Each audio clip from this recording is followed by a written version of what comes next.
إن الحمد لله نحمده ونستعينه ونستغفره ونعوذ بالله من شرور أنفسنا ومن سيئات أعمالنا من يهد الله فلا مضل له ومن يضلله فلا هادي له ونشهد أن لا إله إلا الله وأن محمدا عبد الله ورسوله صلى الله تعالى عليه وعلى آله وأصحابه وسلم الذي أرسله بالحق بشيرا ونذيرا وداعيا إلى الله بإذنه وسراجا وقمرا منيرا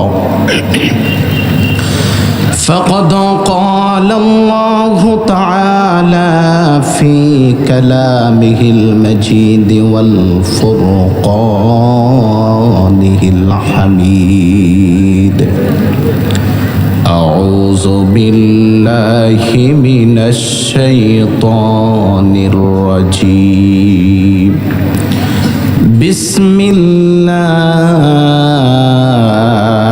الرحمن الرحيم يا أيها الذين آمنوا بالله ورسوله والكتاب الذي نزل على رسوله والكتاب الذي أنزل من قبل ومن يكفر بالله وملائكته وكتبه ورسله واليوم الآخر فقد ضل ضلالا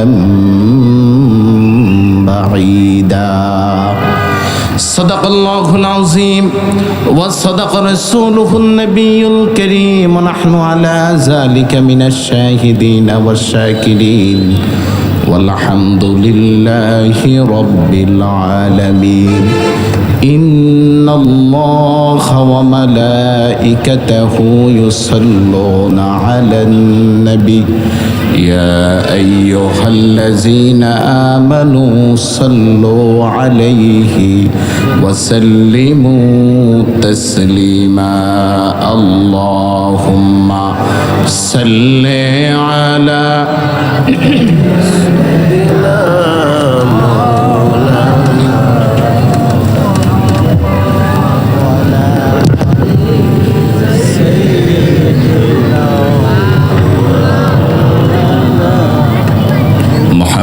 সকলে উচ্চ আওয়াজে পড়ুন আল্লাহুম্মা সাল্লি আলা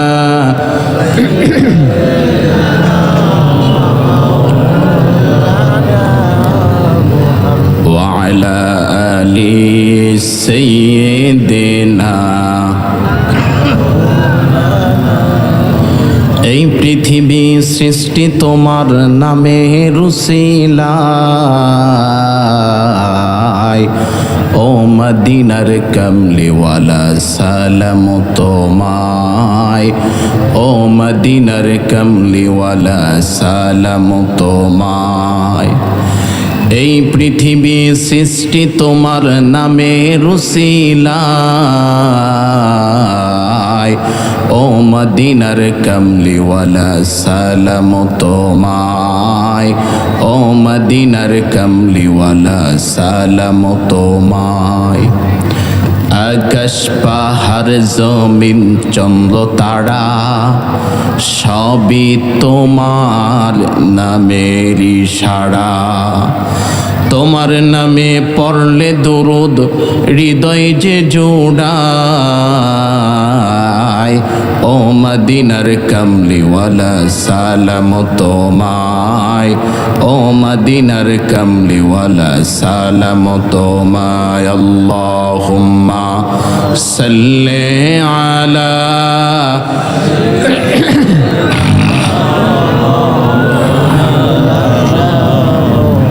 ওয়ালা আলি সাইয়্যিদিনা।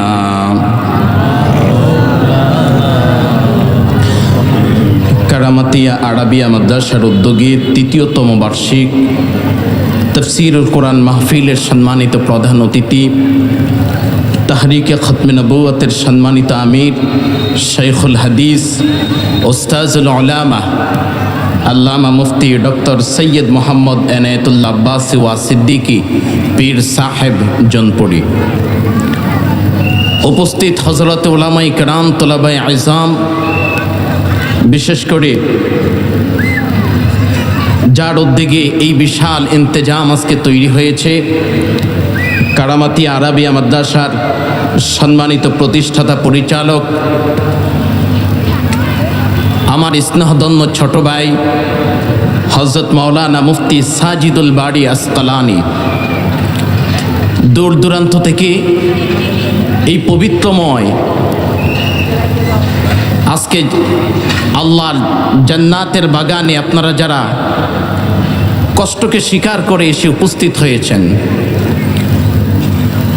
সকলকে নিয়ে আমরা শুরুতেই আল্লাহর কৃতজ্ঞতা প্রকাশ করছি যে আল্লাহ পাক আমাদেরকে এই পবিত্র বেহেশতের বাগানে আসার মতো তৌফিক দান করেছেন। সেজন্য সেই আল্লাহর কৃতজ্ঞতা প্রকাশার্থে হৃদয়ের গভীর থেকে সকলে বলি আলহামদুলিল্লাহ।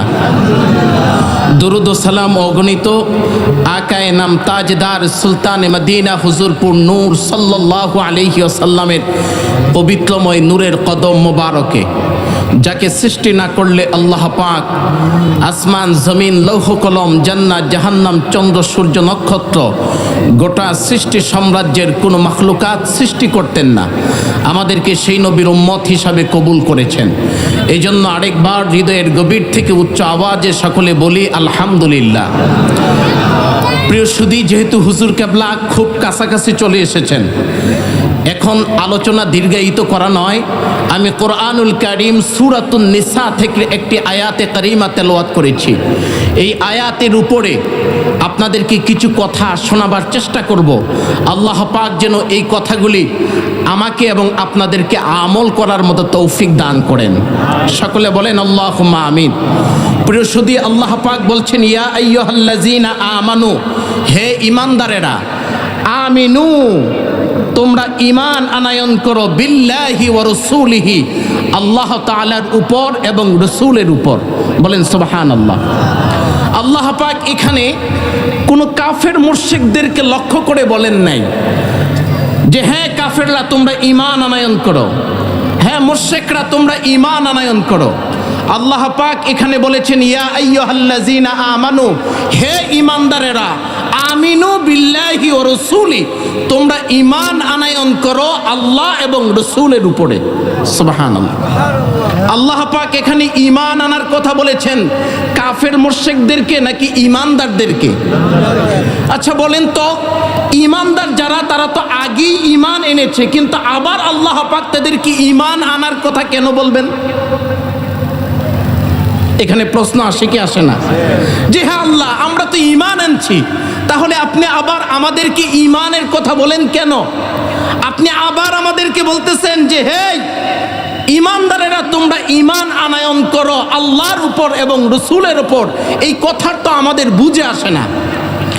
এই কথাটাকে আল্লাহ রাব্বুল আলামিন আমাদেরকে বুঝিয়ে দেওয়ার জন্য সূরাতুল বাকারার মধ্যে আল্লাহ রাব্বুল আলামিন বলেন وَإِذَا قِيلَ لَهُمْ آمِنُوا كَمَا آمَنَ النَّاسُ قَالُوا أَنُؤْمِنُ كَمَا آمَنَ السُّفَهَاءُ أَلَا إِنَّهُمْ هُمُ السُّفَهَاءُ وَلَكِنْ لَا يَعْلَمُونَ।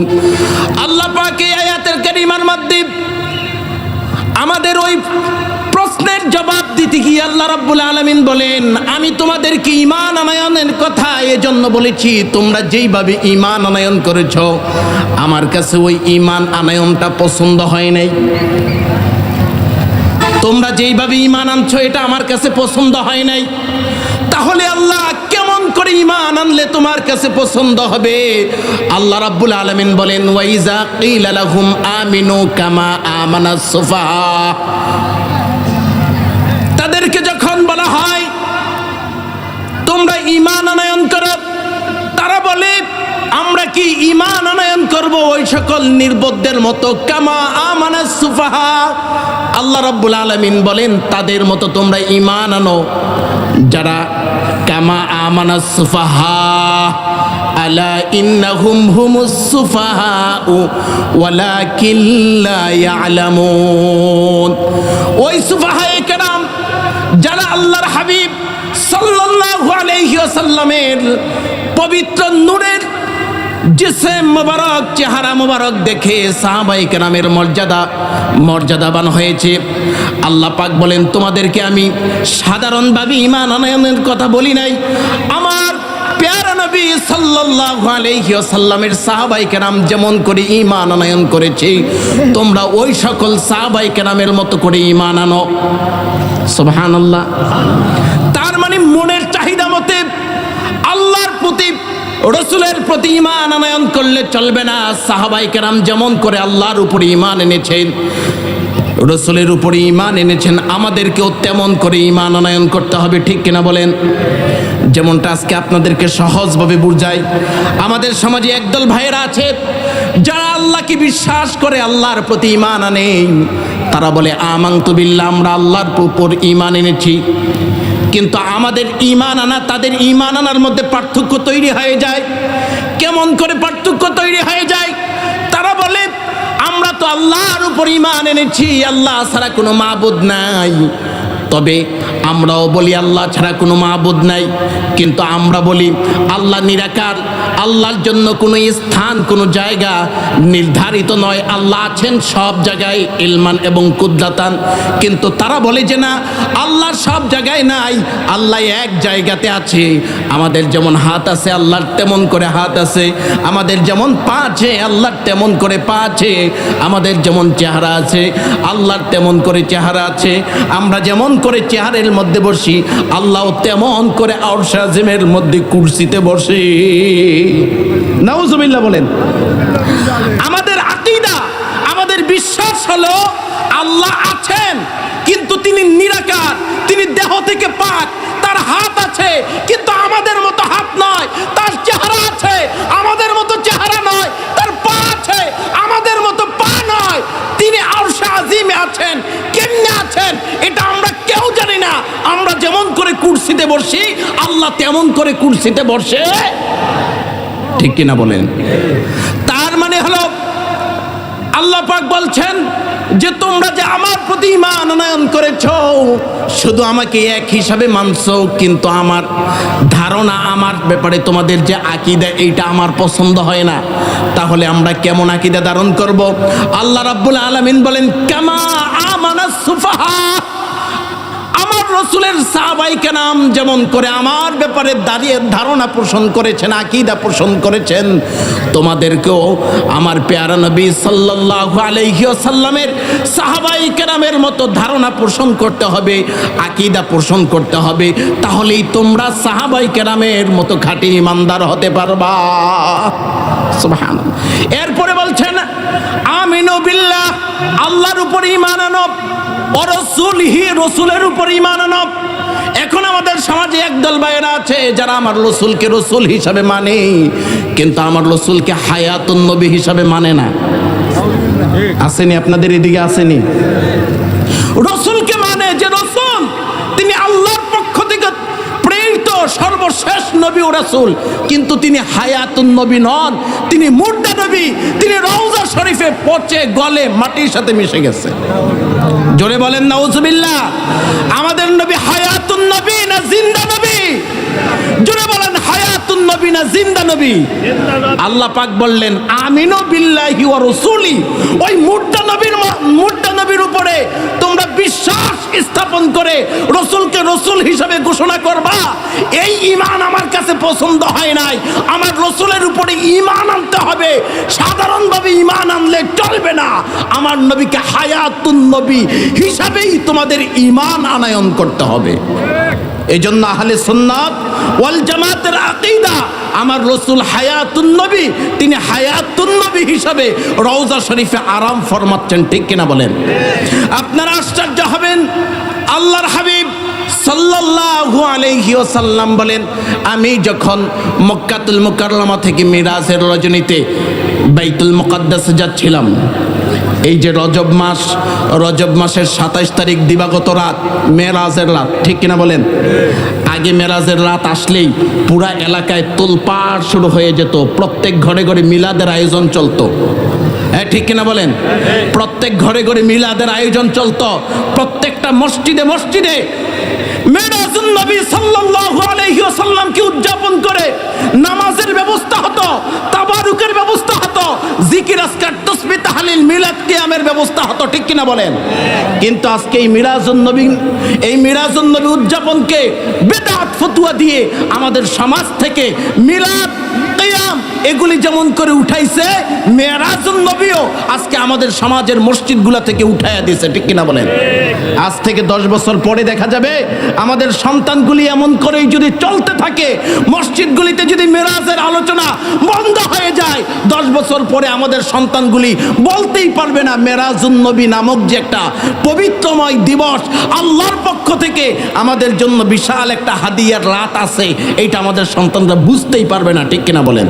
এই জন্য প্রতিটি মসজিদে পূর্বের যেমন করে মিলাদ কিয়াম জিকির আজকার তাসবিহ তাহলিল নামাজের মাধ্যমে ইবাদতের মাধ্যমে মিরাজুন নবী উদযাপন হয়েছে, লাইলাতুল বারাত শবে বারাত উদযাপন হয়েছে, লাইলাতুল কদর উদযাপন হয়েছে, মিলাদুন নবীর আয়োজন হয়েছে, এখনো আবার শক্ত হাতে ওয়াহাবিদেরকে দমন করে প্রতিটি মসজিদে মিলাদের আয়োজন, মিলাদুন নবী উদযাপন, মিরাজুন নবী উদযাপন, শবে বারাত উদযাপন, শবে কদর উদযাপন করলেই আমাদের সমাজে পূর্বের মতো আবার শান্তি ফিরে আসবে, ঠিক কিনা বলেন? এগুলি ছাড়া সমাজের মধ্যে শান্তির কল্পনা, শান্তির আশা করা যাবে?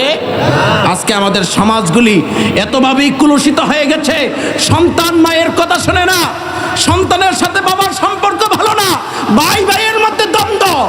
আমরা খুঁজি কোথায় শান্তি, ওই জায়গায় দেশে শহরে বিদেশে, কিন্তু শান্তি কোথাও খুঁজে পাই না। আমি তো বলি, আরে শান্তির জায়গা তো তোমরা ছেড়ে দিয়েছ, যেখানে মিলাদুন নবীর আয়োজন করলে আল্লামা আশরাফ আলী থানভী রাহমাতুল্লাহি আলাইহি তিনি তার একটি কিতাব বেহেশতে যাওয়ার 6ষ্ঠ খণ্ডে সিরাতে পাক অধ্যায় তিনি লিপিবদ্ধ করেছেন। আরে আমরা তো বছরে 1-2বার শুধু মিলাদুন নবীর আয়োজন করি, কিন্তু না, আমার মতে প্রত্যেকটা ঘরে ঘরে, প্রত্যেকটা মহল্লায় মহল্লায়, প্রত্যেকটা দোকানে দোকানে, ব্যবসা প্রতিষ্ঠানে শুধু বছরে 1বার আর আধাবার নয়, বরং প্রত্যেক মাসে মাসে, প্রত্যেক সপ্তাহে সপ্তাহে মিলাদ কিয়ামের ব্যবস্থা করা দরকার, মিলাদুন নবীর আয়োজন করা দরকার। যদি মিলাদুন নবীর আয়োজন হয়, তাহলে ওই জায়গাতে বৃষ্টির মতো আল্লাহর রহমত বর্ষণ হতে থাকে। আপনি ঘরগুলির থেকে মিলাদ উঠাইয়া এখন শান্তির আশা করেন, মসজিদ থেকে মিলাদুন নবী উঠাইয়া শান্তির আশা করেন, মহল্লায় শান্তির আশা করেন, কঠিন কালেও মহল্লায় ঘরেগুলিতে শান্তির আশা করা যাবে? এই জন্য আল্লাহর হাবিব সাল্লাল্লাহু আলাইহি ওয়াসাল্লাম বলেন, মারারতু বিমূসা লাইলাতা সাবি ইনদা কাসিবিল আহমার ওয়া হুয়া কাইমুন ইউসাল্লি ফি কবরি।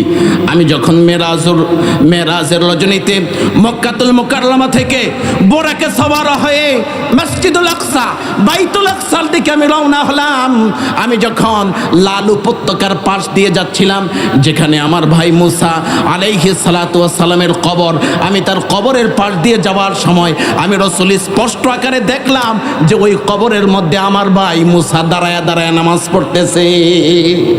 সুবহানাল্লাহ বলেন, কবরের মধ্যে মুসা নবী দাঁড়ায়া নামাজ পড়তেছে। আচ্ছা বলেন তো, মরা মানুষ কি দাঁড়ায় নামাজ পড়তে পারে? বলেন, নামাজ পড়তে পারে? মরা মানুষ দাঁড়ায় নামাজ পড়তে পারে না, যেহেতু মুসা নবী কবরের মধ্যে দাঁড়ায় দাঁড়ায় নামাজ পড়তেছে, তাহলে বোঝা যায় কবরের মধ্যে মুসা নবী জিন্দা নাকি মুর্দা? এই জোরে বলেন, জিন্দা না মুর্দা? মুসা নবী যদি কবরের মধ্যে জিন্দা হতে পারে, আমার নবী আপনার নবী, সমস্ত নবীদের নবী আমার নবী আপনার নবী ওই রওজা শরীফে জিন্দা থাকতে পারে কি পারে না? আর জোরে বলেন, পারে কি পারে না? আমার নবী হায়াতুন নবী, তাতে কোনো সন্দেহ।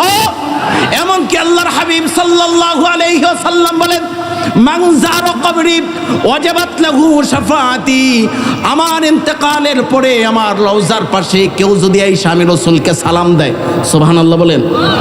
এই যে মদিনাতুল মুনাওয়ারায় যায়, প্রতিটি মানুষ রওজার পাশে গিয়ে দুই চোখ থেকে অশ্রু জড়ায়া সালাম দেয়, আসসালাতু ওয়াসসালামু আলাইকা ইয়া রাসূলুল্লাহ, আসসালাতু ওয়াসসালামু আলাইকা ইয়া হাবিবাল্লাহ, আসসালাতু ওয়াসসালামু আলাইকা ইয়া শাফিআল মুযনিবিন, আসসালাতু ওয়াসসালামু আলাইকা ইয়া রাহমাতাল লিল আলামিন। আল্লাহর হাবিব বলেন, যারা আমার রওজার পাশে এসে আমি রাসূলকে সালাম দিল, তাদের জন্য কাল হাসরের ময়দানে আমি রাসূল শাফায়াত করা আমি রাসূলের উপরে আল্লাহর পক্ষ থেকে ওয়াজিব হয়ে গেল। সুবহানাল্লাহ। অন্য হাদিসে এসেছে, মান যারা কবরি বাদা মাউতি কামান কানা যারানি ফি হায়াতি, যে ব্যক্তি আমার ইন্তেকাল শরীফের পরে, আমার ওফাত মুবারকের পরে আমার কবরের পাশে এসে আমার কবর জিয়ারত করলো, আমার রওজা জিয়ারত করলো, ওই ব্যক্তি আমার শুধু রওজাই জিয়ারত করলো না, বরং সে যেন জীবিত অবস্থায় আমি রাসূলের সাথে সাক্ষাৎ করে গেল। সুবহানাল্লাহ, জোরে বলেন। আল্লাহর হাবিব সাল্লাল্লাহু আলাইহি ওয়াসাল্লাম বলেন যে জীবিত অবস্থায় আমি রাসূলের সাথে সাহাবায়ে কেরাম যেমন করে সাক্ষাৎ লাভ করেছেন, আমার ইন্তেকাল, আমার ওফাত মুবারকের পরে আমার উম্মত তো দূর দূরান্ত থেকে আসবে, তারা যদি আমি রাসূলের রওজার পাশে আসে আর আমাকে সালাম দেয়, আমার রওজা শরীফ জিয়ারত করে যায়, তাহলে সাহাবায়ে কেরাম আমাকে দেখে যেই মর্যাদা পেয়েছে, আমার উম্মত আমার রওজা শরীফ জিয়ারত করে সেই মর্যাদা পেয়ে যাবে। সুবহানাল্লাহ। এই জন্য ভাইয়েরা আমার, এই কারামাতিয়া আরাবিয়া মাদ্রাসা আমার ছোট ভাই মাওলানা মুফতি সাজিদুল বারী আসকালানি প্রতিষ্ঠিত করেছেন। এটা কোনো ওয়াহাবি মতবাদ নয়, এটা লামাযহাবি মতবাদ নয়, আহলে হাদিস মতবাদ নয়, এটা সুন্নি আকীদা ভিত্তিক আহলে সুন্নাত ওয়াল জামাতের মাদ্রাসা। ঠিক কিনা বলেন? আরো জোরে বলেন, ঠিক কিনা? এখানে আমাদের সন্তানগুলি পড়ালেখা করালে জানাজার পরে আমাদের জন্য দোয়া করবে। আপনাদের এই অঞ্চলে আসেনি জানাজার পরে দোয়া করতে দেয় না? আছে কি নাই? বলে যে জানাজার পরে আবার কিসের দোয়া? জানাজার নামাজই তো দোয়া। আমি বলি যে না, জানাজার নামাজই শুধু দোয়া নয়, জানাজার পরেও দোয়ার ব্যবস্থা আছে। ঠিক কিনা বলেন? জানাজার পরেও দোয়ার ব্যবস্থা আছে কি না? এই মাদ্রাসায় পড়ালে আপনার সন্তানটা আপনার জানাজার নামাজ পড়াবে, জানাজার নামাজ পড়িয়ে আপনার জন্য দোয়া করে দিবে। আর যদি আহলে সুন্নাত ওয়াল জামাতের আকীদা ভিত্তিতে কোনো সন্তানকে পড়াশোনা না করাতে পারেন, তাহলে দুর্ভাগ্য আপনার। কেননা আপনার ইন্তেকালের পরে এই সন্তান আপনার জানাজা পড়াবে, কিন্তু আপনার জন্য দুই হাত তুলে দোয়া করবে না। ঠিক কিনা বলেন? আরো জোরে বলেন, ঠিক কিনা? এই যে কয়েকদিন আগে এক ফতুয়া চলছে যে কবরের দিকে ফিরে দোয়া করা যাবে না। নাউজুবিল্লাহ বলেন। কবরের দিকে ফিরে দোয়া করা যাবে না। কোন দিকে ফিরে দোয়া করতে হবে? বলে যে কিবলার দিকে ফিরে কবরকে পিছনে দিয়ে দোয়া করতে হবে। নাউজুবিল্লাহ বলেন। অথচ আল্লাহর হাবিব সাল্লাল্লাহু আলাইহি সাল্লাম নিজে কবরের দিকে ফিরে দোয়া করেছেন। আল্লাহর হাবিব যদি নিজে কবরের দিকে ফিরে দোয়া করতে পারে, তাহলে আজকে কারা যারা আমাদেরকে আল্লাহর হাবিবের এই সুন্নাত থেকে বিতাড়িত করে জান্নাতের পথ দেখায়, আমি তো বলি তারা আমাদেরকে জান্নাতের পথ দেখায় না, তারা আমাদেরকে সুন্নাহ এবং হাদিসের দোহাই দিয়ে জাহান্নামের পথ দেখায়। ঠিক কিনা বলেন? ওদের সাথে আমাদের কোনো সম্পর্ক? আরো জোরে বলেন, ওদের সাথে আমাদের কোনো সম্পর্ক? আল্লাহর হাবিব সাল্লাল্লাহু আলাইহি ওয়াসাল্লাম বলেছেন, ইন্না বানি ইসরাঈলা ইসনা সাবিঈনা মিল্লাহ, বনি ইসরাঈলের নবীদের উম্মতেরা ৭২ দলে বিভক্ত হয়েছে। উম্মতি সালাসা সাবিঈনা মিল্লাহ, আমার উম্মতটা ৭৩ দলে বিভক্ত হবে। কুল্লুহুমুন নার, সবগুলি জাহান্নামে যাবে, ইল্লা ওয়াহিদা, একটা ছাড়া। সাহাবায়ে কেরাম আরজ করলেন, ক্বালু মান হিয়া ইয়া রাসূলুল্লাহ, ৭৩ দল হবে, ৭২টাই যদি জাহান্নামে যায়, একটা মাত্র জান্নাতে যাবে। ক্বালু মান হিয়া ইয়া রাসূলুল্লাহ, আমাদেরকে আপনি বলেন ওই দলটা কোন দল? আল্লাহর হাবিব সাল্লাল্লাহু আলাইহি ওয়াসাল্লাম বলেন, মা আনা আলাইহি ওয়া আসহাবি, একটা দল মাত্র জান্নাতে যাবে, সেটা হলো আমি রসুলের দল, আমার সাহাবাই কেরামের দল। আমি রসুলের অনুসরণ, আমার সাহাবাই কেরামের অনুসরণের মধ্যে যারা থাকবে, যারা চলবে, তারাই জান্নাতি নাজাতপ্রাপ্ত দল হবে। আর মোল্লা আলী কারি রহমাকুমুল্লাহুল বারি তিনি এই হাদিসের ব্যাখ্যা করতে গিয়ে বলেন, লা শাক্কা ওয়ালা রাইবা আন্নাহুম আহলুস সুন্নাত ওয়াল জামাত। আল্লাহর হাবিব ১,৫০০ বছর আগে নাজাতপ্রাপ্ত যেই দলের কথা বলেছেন, ওই দলটা অন্য কোনো দল নয়, ওই দল হচ্ছে আহলে সুন্নাত ওয়াল জামাত। আমরা আহলে সুন্নাত ওয়াল জামাতের আকীদার উপরে অটল অবিচল থাকবো ইনশাআল্লাহ। আল্লাহ পাক আমাদের সকলকে কবুল করুক, সুন্নিয়াতের উপরে অটল অবিচল থাকুক, এই মাদ্রাসাটাকে কবুল করুক। আপনারা এই মাদ্রাসাটাকে সর্বদিক থেকে সন্তান দিয়ে, নাতি দিয়ে, ছাত্রছাত্রী দিয়ে, আর্থিকভাবে সহযোগিতা করে, পরামর্শ দিয়ে আপনারা এই প্রতিষ্ঠানটার পাশে থাকবেন। আল্লাহ পাক আমাদের সকলকে দুনিয়া ও আখিরাতের কল্যাণ দান করুক। আজকের মাহফিলের সফলতা, হুজুর কেবলার সুস্বাস্থ্য কামনা এবং এই মাদ্রাসার মাকবুলিয়াতের আশা রেখে আমি আপনাদের কাছ থেকে বিদায় নিচ্ছি। ওয়া আখিরু দাওয়ানা আনিল হামদুলিল্লাহি রাব্বিল আলামিন। আসসালামু আলাইকুম ওয়া রাহমাতুল্লাহি ওয়া বারাকাতুহু। সবাই